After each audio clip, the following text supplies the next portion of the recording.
I had a normal upbringing. I went to church with my family, and then after school I went to England for 10 years.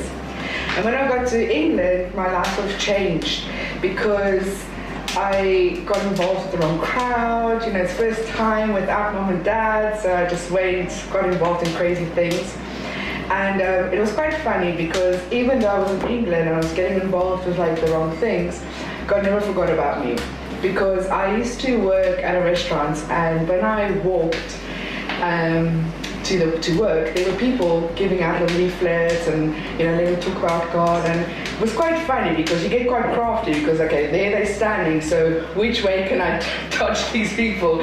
And then sometimes they will call you and they'll be like, come to church, and then you've got all these excuses. I've got work, I'm busy with this and this. So I didn't go to the church. And then I actually changed jobs, and I worked for an agency. And they used to send you to all different places. And then one day I ended up in this old age home, and who was working there? The lady from the high street. And I was just like, really? Who they've been speaking to? How do they know that I'm here? So again, she's like, come to my church. And I was just like, oh, I've got this and this going on.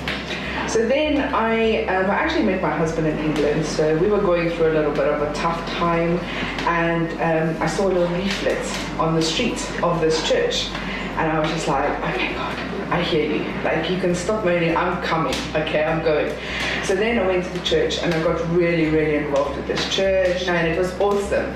But I think I missed the know-how to live the authentic Christian life. So when a challenge came, big challenge came in my life, instead of pulling closer to God, I then went total opposite. I didn't go back to church. I literally was like, no, I'm big enough, I can do this myself. I've got all the power in the world. But the more you try, the more things wasn't just gelling. It wasn't working out.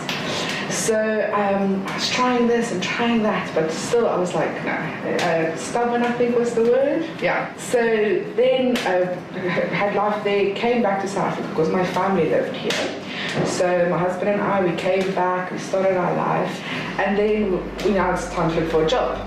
So I had different job offers and things, and then for some reason, in my heart was just like, no, this is the place for me. And then I'd heard the owners starting talking about the Superman and this and what God's doing in their life, and I was just like, oh no, please, come on. And I still didn't want to hear anything. So, but then I saw a change. I saw they were going through challenges or happy moments in their life, and they were always just coming out on top. And I was just like, what are they doing different? So in my own little sneaky way, I tried to grasp, ask a few questions here and ask a few questions here to see if I can maybe take a little bit what they're doing, combined with what I'm doing, and then maybe I'll be the same. So a year went by, and I still continued doing that. And then finally I decided, okay, no, it's time. Things are not working out. I felt empty. I felt something needs to fill my life. And it was funny because my husband didn't believe in anybody, anything or any whatever.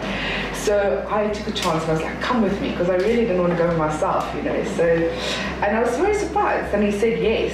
Off I went, my husband and I, and then I listened to Pastor Hein, and I was just like, ooh, some of these things I've never heard before, and this is well, I'm not too sure about this. So the next day, the next session, I was like, should we go back? And I was like, yeah, let's go back. And so we did the series, and honestly, it changed my life, because every time I went, even though I had questions, even though I was unsure about certain things, I just kept going. And it was like God was breaking down these walls that I was building around my heart, constantly. And I found out a couple of weeks later that my husband actually got saved at Superman, and yeah, my life's never been the same.